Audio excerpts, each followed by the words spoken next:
Yes, आज हम पढ़ेंगे लेसन नंबर 6, जंतुओं में जनन। यस, कुछ बेसिक चीज़ें दे रखी है। पाचन तंत्र, परिसंचरण तंत्र और श्वास प्रक्रम, यानी कि कोई भी जीव होता है उसमें ये चीज़ें होती है। नॉर्मली कोई भी जीव जंतु होते हैं उनमें पाचन होते ही होता है। और पाचन किस लिए होता है? क्योंकि वो ऊर्जा प्राप्त करते हैं। क्या प्राप्त करते हैं? ऊर्जा। परिसंचरण तंत्र में क्या होता है? मतलब पूरे शरीर में रक्त का जो प्रवाह होता है उससे संबंधित है। ठीक है। और विभिन्न प्रकार के जो महत्वपूर्ण पदार्थ होते हैं वो परिवहन करते हैं। अगला है श्वसन प्रक्रम। श्वसन प्रक्रम में क्या होता है? सांस लेने की क्रिया। किसकी क्रिया होती है? ये चीज़ें अपन अच्छे से देख चुके हैं। अब इन चीज़ों को देखने के बाद अपन को एक बात समझ में आती है। सबसे पहली बात, पौधों में जनन प्रक्रम किस प्रकार से होता है। और इसके अलावा सबसे महत्वपूर्ण चीज़ दे रखी है, जनन जो होता है ये जाति की निरंतरता बनाए रखने के लिए आवश्यक है, यानी कि रिपीटेशन के लिए। यानी कि किसी जाति का जो अगर अस्तित्व बनाए रखना है तो उसके लिए जनन क्या है? बहुत ही आवश्यक है। क्लियर? बिल्कुल। इसके अलावा दे रखा है, जीवों में जनन का विशेष महत्व होता है, क्योंकि जीवों में पीढ़ी दर पीढ़ी निरंतरता बनाए रखनी है। क्या बनाए रखनी है? निरंतरता। तो उसके लिए जनन आवश्यक है। यहाँ तक समझ गया कि नहीं? ये इस लेसन का बेसिक इंट्रोडक्शन है। इसके बारे में कुछ बेसिक बातें कर रखी हैं। अब सबसे इंपॉर्टेंट टॉपिक आता है जनन की विधियाँ। किसकी विधियाँ है बताओ? जनन की विधियाँ। विधियों की यदि अपन बात करते हैं तो अपन ने देखा होगा विभिन्न जो बच्चे होते हैं वो क्या करते हैं? जन्म लेते हैं। जैसे मुर्गी देखी होगी, मुर्गी अंडे देती है, उसमें से छोटे छोटे चूजे निकलते हैं। इसके अलावा अपन ने पिल्ले का जन्म देखा होगा, यानी कि कुत्ते के जो बच्चे होते हैं वो। बिल्ली का बच्चा भी हमने देखा होगा, उसका भी क्या होता है? जन्म होता है। इस प्रकार हम कह सकते हैं कि जनन की 2 विधियाँ होती हैं। कितनी विधियाँ? 2। पहला जो होता है उसको अपन लैंगिक जनन के नाम से जानते हैं, दूसरा जो होता है उसको अपन अलैंगिक जनन के नाम से जानते हैं। अगले 3 साल तक ये तेरा पीछा नहीं छोड़ेगा। कौन? ये कॉन्सेप्ट। हाँ, इसको अगले 4 साल तक तेरे को पढ़ना पड़ेगा। यानी कि 8th है ना, 9th में भी आएगा, 10th में भी आएगा, 11th 12th में अगर साइंस लेगा तो आएगा, बाकी नहीं आएगा। और तू सोचेगा भाई मेरे को तो साइंस लेनी नहीं है, फिर पीछा छूट जाएगा। नहीं छूटेगा, क्योंकि प्रतियोगी परीक्षा में तेरे को साइंस पढ़नी पड़ेगी, जैसा कि अभी एनएमएस में पढ़नी पड़ी। वो सब्जेक्ट जो तेरे नहीं है, या अभी तो मान लेते हैं सारी है, लेकिन उनको पढ़ना पड़ा नहीं पड़ा। जैसे रीजनिंग थी नहीं, फिर भी पढ़नी पड़ी, है ना। इसके अलावा फिर भी दे रखे थे क्वेश्चन, दे रखे थे। मैं बताऊंगा, क्वेश्चन होंगे, 1-2 क्वेश्चन होंगे, मैं बताऊंगा कंप्यूटर के। ठीक है, पेपर नहीं लाया, बाकी मैं कंफर्म कर लेता। यस, अब सबसे पहले अपन बात कर लेते हैं लैंगिक जनन की। अब ये पौधे में होता है, जंतुओं में होता है और मनुष्यों में भी होता है। इसको अपन ऐसे कह सकते हैं। अब इसमें 2 चीज़ें होती है, एक तो नर होता है, दूसरा क्या होता है? मादा। दोनों में अलग अलग प्रकार के अंग होते हैं। जैसे हमारे शरीर के अंग होते हैं, तो जनन के भी क्या होते हैं? अलग अलग प्रकार के अंग होते हैं। अब ये जो युग्मक बनाते हैं, क्या बनाते हैं? ये मिलकर युग्मक, और युग्मक से क्या होता है? युग्मनज बनता है। क्या बनता है? युग्मनज। और युग्मनज विकसित होता है। क्या होता है? विकसित। जैसे नॉर्मली अपन देखते हैं पौधा विकसित होता है, नहीं होता है? बारिश के समय जैसे अपन ने नीम का पौधा देखा होगा, तो जैसे उसकी नींबोलियाँ नीचे गिरती है और उससे छोटे छोटे क्या होते हैं? बहुत सारे पौधे उग जाते हैं। उगते ही नहीं उगते? और इस प्रकार यहाँ पर भी बिल्कुल वैसी कंडीशन में क्या होता है? वो जो युग्मनज होता है वो विकसित होता है। क्या होता है? विकसित। और इस प्रकार वो धीरे धीरे क्या होता है? मतलब जनन की प्रक्रिया चलती है। यहाँ ऐसे कह सकते हैं कि एक प्रश्न अपन को पूछा जाता है, लैंगिक जनन किसे कहते हैं? क्या पूछा जाता है? तो इसमें सिंपल से याद रखना, एक तो नर होता है, दूसरा क्या होता है? मादा।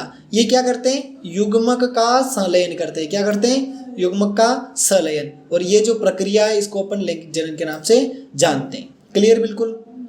अब जनन के जो भाग होते हैं उसके बारे में यहाँ पर दे रखा है, उसको अपन देख लेते हैं। अब सबसे पहले दे रखा है नर जनन। क्या दे रखा है? नर जनन। इसका स्ट्रक्चर भी यहाँ बना हुआ है, शुक्राणु नलिकाएं दिखा रखी है, और ये बहुत से स्ट्रक्चर यहाँ पे दिखा रखे। और ये जैसे चित्र बनाने के लिए आता है 10th क्लास में, चित्र बनाने के लिए दिया जाता है ना, 10वीं क्लास में। और ये दोनों चित्र दे रखे हैं, देखो नाम पढ़ लो इनके, नर जनन तंत्र और मादा जनन तंत्र। अब इसके डिटेल अपन थोड़ी सी इसको समझ लेते हैं, क्योंकि प्रश्न पूछे जाते हैं। सबसे पहला दे रखा है शुक्राणु, है ना। युग्मक उत्पन्न करता है ना। युग्मक को कहते हैं, सिंपल सी बात है, युग्मक को शुक्राणु के नाम से अपन क्या करते हैं? जानते हैं। क्लियर? कहाँ से उत्पन्न होते हैं? वृषण के द्वारा। कहाँ से? वृषण। ये वृषण क्या है बताओ? नर जनन अंग का एक भाग है। इस प्रकार अपन इसको समझ सकते हैं। नेक्स्ट, ये इसका स्ट्रक्चर भी दे रखा है शुक्राणु का। एक तो सिर दे रखा है इसका, और एक इसका मिडिल पार्ट दे रखा है, और इसकी एक लंबी सी पूंछ दे रखी है। इस प्रकार हम इसको क्या कर सकते हैं, समझ सकते हैं। समझ गया बिल्कुल कि नहीं? अब ये इस प्रकार का कॉन्सेप्ट दे रखा है। अब तेरे को क्या करना है, इसमें से कोई सा भी एक स्ट्रक्चर बना के लाना है। वैसे तो आएंगे नहीं, फिर भी प्रैक्टिस कर लेना, ठीक है? एक स्ट्रक्चर कोई सा भी जो तेरे को अच्छा लगे, क्योंकि 10th में वैसे आएंगे तो क्या पता पहले से प्रयास कर ले अपन। नेक्स्ट, अगला जो इस अंग दे रखा है, इसमें बता रखा है अंडाशय, अंडवाहिनी और गर्भाशय। 3 चीजें इसमें बता रखी है। ये तीनों चीजों के बारे में अपन को व्यवस्थित जानकारी होनी चाहिए। अब इसके स्ट्रक्चर भी देखो, नामांकित चित्र दे रखा है। अंडाशय की लोकेशन बता रखी है, अंडवाहिनी की लोकेशन बता रखी है, और गर्भाशय की लोकेशन भी बता रखी है। तो इनमें से एक चित्र तो क्या करेगा, बना के लाएगा। तीनों में से? हाँ, 3 नहीं, 2 बड़े जो चित्र है ना, नर जनन तंत्र और मादा जनन तंत्र का कोई सा भी एक बना के ले आना, ठीक है? अब इसके माइनर चीजें दे रखी है, इनको देख लेते हैं। अब इसमें एक चीज, हाँ, एक इम्पोर्टेंट निकाल लेता हूँ, कहाँ गया? हाँ, एक तो मानव अंडाणु का स्ट्रक्चर दे रखा है, इसको तू देख सकता है। इसमें केंद्रक दे रखा है ना, ये एक कोशिका के अंतर्गत ही आता है। किसके अंतर्गत? कोशिका। जैसे अपने सेल जो पढ़ा था ना, उससे रिलेटेड ये चीजें, यानी सेल एक माइनर रूप हो जाता है और ये मेजर रूप है उसका, ठीक है? अब यहाँ पे एक चीज दे रखी है, अंडाशय से एक विकसित अंडाणु, मतलब डिंब का निर्मोचन अंडवाहिनी में होता है। कहाँ होता है? अंडवाहिनी, जो पहले अपन ने चित्र में देखी थी। अब गर्भाशय जो होता है ना, इसमें क्या होता है, एक शिशु का विकास होता है। जो भी बच्चा होता है ना, उसका डेवलपमेंट होता है ना। जैसे विभिन्न प्रकार के जीव होते हैं, सभी में गर्भाशय पाया जाता है, और ये किस में उपस्थित होता है? मादा में उपस्थित होता है। समझ गया कि नहीं? इसके अलावा एक प्रक्रिया दे रखी है, निषेचन। इसको अपन ऐसे समझ सकते हैं, शुक्राणु और अंडाणु मिलकर क्या करते हैं बताओ? निषेचन की प्रक्रिया करते हैं। कौन सी प्रक्रिया करते हैं? निषेचन की प्रक्रिया। और इसके फलस्वरूप अपन को युग्मनज प्राप्त होता है। क्या प्राप्त होता है? युग्मनज। इस प्रकार हम इसको समझ सकते हैं। जैसे यहाँ पर इसने स्ट्रक्चर दिखा रखा है। सबसे पहले इसने एक अंडाणु दिखा रखा है, और ये जो शुक्राणु ये इसमें प्रवेश करने की क्या कर रहे हैं? कोशिश कर रहे हैं, और मिलकर ये केंद्रक बनाते हैं। और यही जो स्ट्रक्चर होता है, ये बाद में जाके क्या बन जाता है बताओ? युग्मनज बन जाता है। प्रश्न पूछेंगे, युग्मनज किसे कहते हैं बता देगा, निषेचन किसे कहते हैं बता देगा। ऐसे प्रश्न पूछे जा सकते हैं, तो याद रखना, ठीक है? अब 2 चीजें बेटा याद रखना, एक दे रखा है आंतरिक निषेचन और एक बाह्य निषेचन। आंतरिक निषेचन में क्या होता है?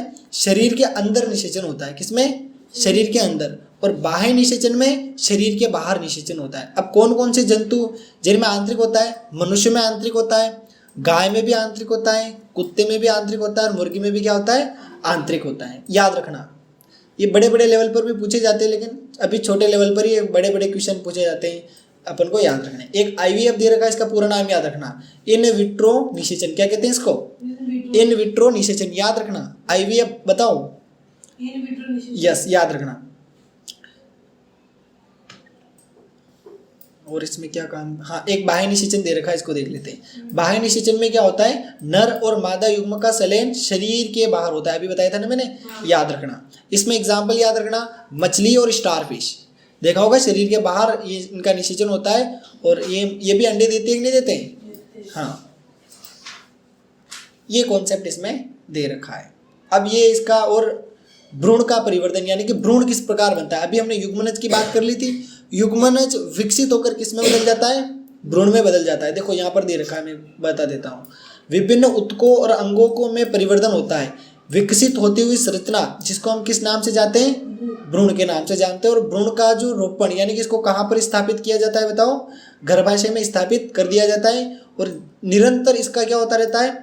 विकास होता रहता है। इसके हाथ पैर सारे चीज़ें धीरे धीरे शरीर पूरा बनने लगता है, और पूर्ण रूप से विकसित होने के बाद ये क्या हो जाता है? शरीर के बाहर आ जाता है, ठीक है? अब ये स्ट्रक्चर दिखा रखा है, देखो। सबसे पहले क्या बता रखा है इसने? अंडाशय बता रखा है। यहाँ से अंडोत्सर्ग होता है। क्या होता है? मतलब हर महीने में अंडे रिलीज होते हैं, जो ये युग्मनज के रूप में अपन को दिखाई देते हैं ना। और ये यहाँ से कहाँ जाते हैं बताओ? गर्भाशय में स्थापित होते हैं। ये स्ट्रक्चर इसने दिखा रखा है। और ये गर्भाशय में स्थापित होने के बाद किस में बदल जाते हैं बताओ? भ्रूण में बदल जाते हैं। किसमें? भ्रूण में। इस स्ट्रक्चर को अच्छे से समझ लेना, 6.8 को सारा कॉन्सेप्ट समझ आ जाएगा। क्लियर बिल्कुल। और इधर बाकी के छोटे छोटे चीज़ काम की है नहीं है, मेन चीज़ यही है। ए वाला स्ट्रक्चर बहुत बड़ा काम का है, ठीक है? और गर्भ का जो विकास होता है वो क्या होता है? कंप्लीट हो जाता है। उसके बाद जो माँ होती है वो क्या होती है, अपनी जो शिशु है उसको जन्म दे देती है। मुर्गी में भी आंतरिक निषेचन होता है, किसमें, मुर्गी में। ये सारी चीज़ें यहाँ बता रखी है। उसके अलावा बाकी कुछ काम का है क्या, नहीं। हाँ, एक चीज काम की है, पूछी जाती है। पहला बिंदु है जरायुज और अंडप्रजक। पहला क्या दे रखा है, जरायुज, दूसरा क्या दे रखा है, अंडप्रजक। जरायुज वे होते हैं जो सीधे सीधे बच्चे को जन्म दे देते हैं। अंडप्रजनक क्या होते हैं, जो अंडे को देते हैं ना, क्या देते हैं, अंडे को। फिर वो फूट जाता है और उसमें से क्या निकल जाता है, जो भी चूजे होते हैं, बच्चे होते हैं, वो निकल जाते हैं। बस दोनों में यही अंतर है। देखो लिख रखा है, जरायुज किसे कहते हैं, वह जंतु जो सीधे ही शिशु को जन्म दे देते हैं। अंडप्रजक किसे कहते हैं, जो अंडे देते हैं। बस ये याद रखना, ये प्रश्न इंपॉर्टेंट है, इसको स्टार कर दे। ये लेसन आएगा क्या अर्धवार्षिक में, अर्धवार्षिक में आएगा, हाँ ठीक है। स्टार करो इसको। हाँ, ये बिंदु, ये जो भी बताया ना अभी, अंडप्रजक और जरायुज, इसको स्टार कर दे।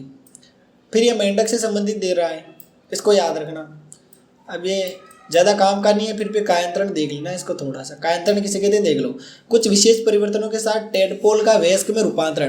टेडपोल जो होते हैं यानी कि मेंढक के बच्चे ही होते हैं, वो अंडों से किस में बदल जाते हैं, वयस्क में।